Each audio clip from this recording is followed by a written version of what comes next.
Business units.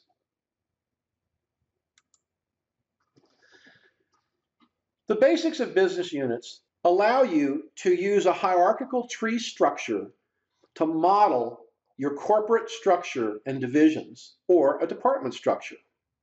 This is a core component for both security and reporting. It allows you to segment CRM data and users, and it's also used to group users, teams, facilities and equipment, and resource groups with security roles. To design the structure, you want to begin with your organization chart and diagram before completing a complex structure. The root business unit is created with an organization. There is one and only one. It cannot be deleted, disabled, or moved, but it can be renamed. And it's the top level to the entire structure of business units.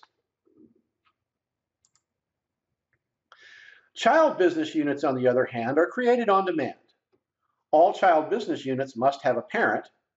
They can be deleted, disabled, or moved, and they can be renamed. Reparenting a business unit changes the structure. So when a business unit is moved to be parented by a different business unit, any children of that business unit move with it. Deactivating non-root business units are possible, but it does deactivate all the business units beneath it or its children in that tree structure. It also prevents users who are assigned to that business unit from accessing CRM. It can be re-enabled. So you can also disable a business unit to prevent users from accessing CRM until you're ready for them to use it. To delete a non-root business unit, you must reassign any associated records first. Managing business units demonstration. Business units are accessed from the security submenu of the settings area.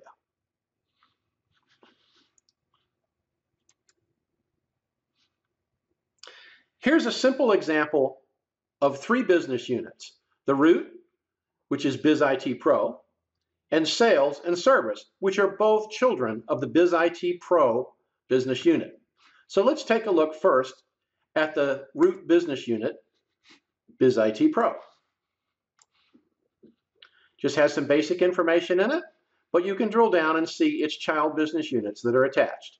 Here's sales and service. So in this particular example, what we're using is a departmental organization rather than a divisional organization for a smaller company. Now, we talked about reparenting. So now let's change the parent of the service business unit. I can go to Actions, and I can reassign records, but I can also change the parent business. Remember, I mentioned before you can delete a business unit, you need to reassign the records. In this case, we're going to change the parent business unit and select from the drop-down and make it a child of sales. And click OK. So now, if we go back out to the main screen and do a refresh, you'll see that sales is parented by Biz IT Pro and service is parented by sales. And that's all there is to it. Now, the other thing to keep in mind about business units is that it has users associated with it. So here are the users associated view, but now let's go take a look at the enabled users. So here's the users associated with this business unit that are in an enabled state. We'll get into more as we get into security roles, but for now, that's a good place to start.